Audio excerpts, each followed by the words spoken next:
There is a specific kind of person who never forgets to smile. Their teeth are always on display. Their voice is always warm. Their words are always flattering. And yet every time they leave the room, something goes missing. Your confidence, your momentum, your name, slightly dirtier than it was before they touched it. You call them nice. You call them supportive. You tell yourself you're lucky to have them at your table. But predators do not sit down with fangs out. They sit down with manners. The snake at your table is not the one who insults you. It is the one who praises you too quickly, the one who agrees too fast, the one who laughs a second too long, the one who watches your reaction while pretending to care, because the smile is not affection. It is camouflage. And if you don't learn to spot it, you will spend your life feeding someone who is quietly studying how to poison you without leaving fingerprints. In the next minutes, you're going to learn 7 signs, not intuition, not superstition, 7 repeatable behaviors that expose the person who smiles too much for a reason. You'll see how false warmth works as a weapon, how constant agreement is not support, but surveillance, how praise can be used to soften you so you hand over access without realizing it. And once you can spot the pattern, you'll know exactly what to do next, how to test them without accusing them, how to limit their reach without starting a war, how to stay civil while quietly starving them of information, proximity, and influence. Because the snake doesn't need your trust to hurt you. They only need your comfort. Let's begin. Here's the mistake people make. They think betrayal is an action, a punch, a rumor, a theft, something loud enough to call out. But the snake at your table doesn't start with damage. They start with access. They don't need to destroy you today. They only need to be close enough to measure you, close enough to learn what you want, what you fear, who you trust, what you hide, what makes you feel powerful, what makes you feel small. And the easiest way to get access is to be the safest person in the room. The easiest way to look safe is to smile too much. That's why the most dangerous person in your circle is often the most pleasant. They're never negative. They're never jealous. They're always happy for you, always proud of you, always on your side. But notice the strange effect they have. After you talk to them, you feel exposed. After you share, you feel lighter for a moment, then uneasy. After they compliment you, you feel a quiet pressure to keep performing so you don't lose their approval. That's not friendship. That's conditioning. A real ally doesn't need to constantly prove they like you. They just show up and act right. Over-smiling is a tactic. It lowers your guard. It makes you explain yourself. It makes you talk. So we're going to treat this like intelligence work. 7 signs, 7 ways the mask slips. And once you see them, you don't need anger. You need distance. Sign 1, the instant echo. You say something and they agree before it even lands. Not a thoughtful pause. Not a real question. Just a fast nod, a wide smile, and your opinion returned to you like a polished mirror. It feels like harmony. It feels like finally someone gets it. But instant agreement is rarely loyalty. It's reconnaissance. Because disagreement reveals a spine. It shows where someone stands. It exposes their real standards, their real priorities, their real risk tolerance. The snake doesn't want that exposed, so they stay frictionless. They stay pleasant. They stay with you. Because being with you is a safe position while they study the room. Pay attention to what never happens. They don't challenge you in a clean way. They don't sharpen your thinking. They don't add anything that costs them. They just amplify you. That isn't support. That's camouflage. A real ally can disagree without turning it into war. They can say, I see it differently, and still protect you. The oversmiler can't afford that because one honest disagreement would reveal a real self, and a real self can be judged. So they become a reflection, and here's the test. Change your mind. Shift your stance slightly. Offer a different angle. Watch them switch in real time, not with logic, but with speed, like a screen changing images. No conviction, no anchor, just whatever keeps them close. That's the sign. When someone agrees too fast, too often, too smoothly, it's not because they're aligned with you. It's because they're trying to stay inside your perimeter. Sign 2, the praise trap. They compliment you like they're purchasing you. Not once, not occasionally, constantly. And the praise is rarely precise. It's inflated, sweet, and overdone. They don't say, "That was a smart move." They say, "You're unstoppable." They don't say, "You handled that well." They say, "No one compares to you." It feels good for a moment. Then it starts to feel like a role you're being dressed in, because that's the mechanism. Overpraise creates debt. Debt creates access. They build you up so you feel obligated to keep being that person for them. They keep the smile on your face so you don't notice the leash going around your neck. And once you accept their worship, they start acting entitled to your time, your attention, your loyalty, your private world. Then comes the switch. If you don't repay the praise with access, the warmth doesn't become anger. It becomes disappointment, a sigh, a sad look, a subtle guilt trip. They'll act wounded, like you violated an unspoken contract. That's how you know it was never admiration. It was a transaction. A real ally can respect you without feeding you. A snake feeds you because fed people stop thinking. Watch what they do after the compliment. Do they move on, or do they linger and probe? Do they ask questions that lead into your plans, your relationships, your weaknesses? This is the sign. Their smile comes with a receipt, and your move is simple. Take the compliment like a stone. No blushing, no explanations, no extra details. Because when praise stops buying you, the mask starts slipping. Sign 3. The warm interrogation. They ask questions wrapped in sweetness. It doesn't feel like pressure. It feels like interest. Their smile stays on while they pull information out of you like silk from a sleeve. So, what's next for you? How much are you making now? Who are you talking to these days? Are you still close with them? What happened between you and her? How did you pull that off? And every question is delivered like a compliment, like they're impressed, like they're inspired, like they're just curious. But curiosity has a shape. A real friend asks because they care about you. The snake asks because they care about leverage. They don't just collect facts. They collect angles, weekdays, sensitive relationships, unfinished plans, quiet rivalries, anything that can later be reframed, repeated, or used to steer perception. Then they do something subtle. They share a tiny detail about themselves to make you feel safe. A little vulnerability, a little confession, just enough to make you reciprocate. That's the exchange. They buy your honesty with controlled honesty. Watch for the pattern. Their questions move toward your future, your money, your alliances, and your conflicts. The 4 areas where information becomes power. And when you answer, they don't relax. They light up because they got something. This is the sign. Their warmth is a scanner. Your move is not to become cold.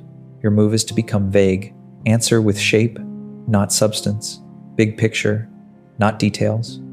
If they press, smile back and redirect. If they keep digging, you've just confirmed what they are. A snake doesn't need to hate you. They just need to know you. Sign 4, the public angel, private fog. In public, they are your biggest fan. They praise you loud enough for others to hear. They defend you in small ways that look noble. They smile beside you like a loyal witness. They make sure the room associates them with your success. But in private, something changes.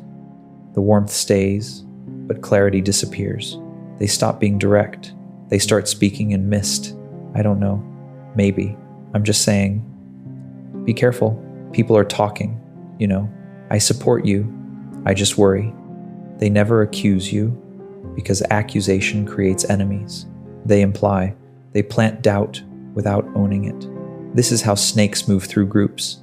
They maintain a clean public image while releasing little clouds of uncertainty behind your back. And because they were so nice in the open, anyone who hears the doubt assumes it must be true. Why would such a sweet person lie? That's the trick. They use public support to buy credibility. Then they use private ambiguity to corrode you quietly. Watch for the asymmetry. Do they treat you better in front of others than they do when you're alone? Do they become colder when there's nothing to gain socially? Do they defend you publicly then question you privately with soft suspicion. This is the sign. They manage your reputation like a project. Your move is simple. Never discuss your conflicts with them. Never vent.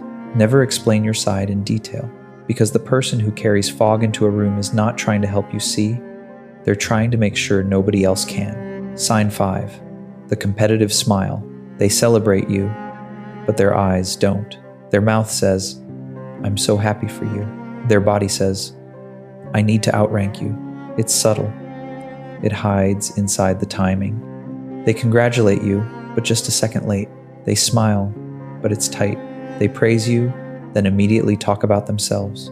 They ask for details, not because they're impressed, but because they're measuring the gap.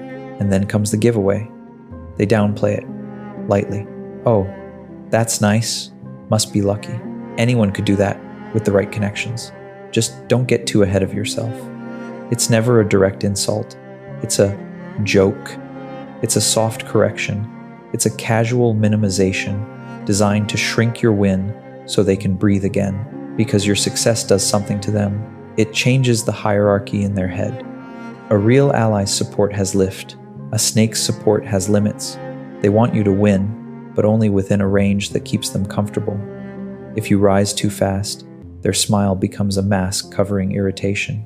This is the sign. Their happiness has a ceiling. Your move is disciplined. Stop announcing your wins to them.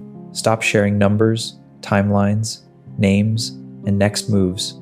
Give them the version of your life that cannot be competed with. Let them find out late. Let them hear it from distance. Because the competitive smile is not there to clap for you. It's there to track you. Sign 6. The boundary tester. They don't cross your boundaries once. They cross them in tiny, polite ways, then watch your reaction with that same friendly smile. A small interruption when you speak. A quick favor that isn't quick. A casual assumption about your time. A joke at your expense that they disguise as closeness. A question you didn't invite. A private detail they repeat by accident. None of it is big enough to confront. That's why it works. They're running tests because snakes don't start with betrayal. They start with permission. They probe for the line where you stop being agreeable and start being dangerous. If you stay soft, they move closer. If you hesitate, they move again. If you laugh it off, they learn they can take a little more next time. And they always do it with charm. Because charm makes theft look like friendship. This is the sign. Their smile appears most when they're taking something. Taking your attention, taking your time, taking your status in the room, taking your words and retelling them like they're theirs.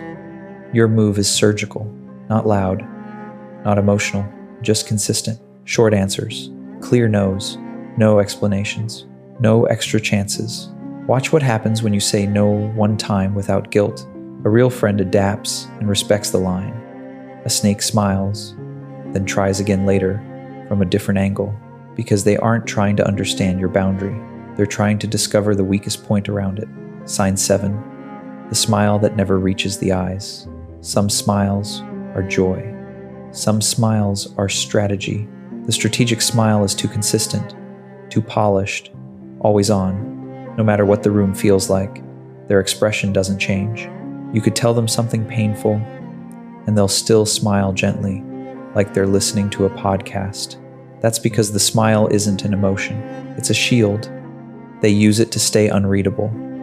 They use it to look harmless. They use it to disarm people who rely on facial cues to judge intent. And they use it to hide something colder underneath. Satisfaction when you stumble, interest when you bleed, excitement when you reveal weakness. Watch for the micro moments. When you mention a setback, do they rush to comfort you?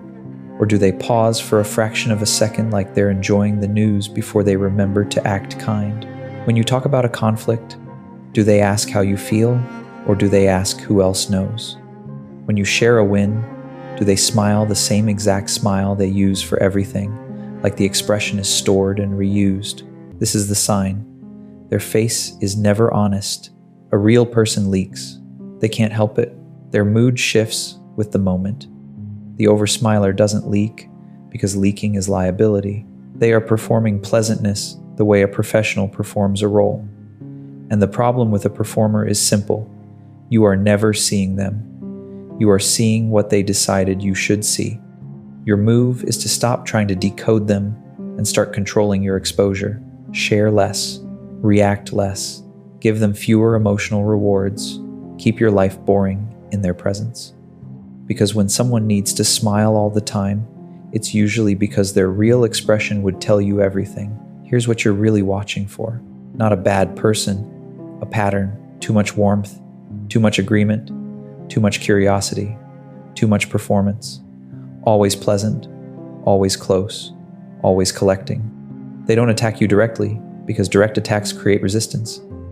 They soften you first. They make you talk. They make you relax. Then they turn what you gave them into advantage. So stop treating over-smiling as harmless. Treat it as a tool. You don't need to expose them. You don't need a confrontation. You don't need to prove anything. You need fewer details shared, fewer emotional reactions, clearer boundaries, and more distance. Because snakes don't survive on hate, they survive on access. Understand this. The most dangerous person around you is rarely the loud one. It's the gentle one, the one who never breaks character. They smile when you speak. They smile when you succeed. They smile when you struggle. Because the smile isn't love, it's control of the atmosphere. And when someone controls the atmosphere, they control what you reveal inside it.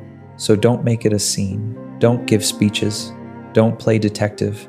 Just change the rules of access. Give them less. Answer slower. Share later. Keep your plans unfinished around them. Let your emotions stay locked behind your eyes. You'll notice something almost immediately. When the information stops flowing, the closeness stops too. When the rewards disappear, the performance collapses. That's how you know it was never connection. It was consumption. And once you see that, you don't need revenge. You need a smaller table. If you've ever felt uneasy around someone who's always smiling, comment the word snake. Like the video, subscribe, and tell me this in the comments too. What's the most convincing fake compliment you've ever heard? The one that sounded sweet but felt like a trap?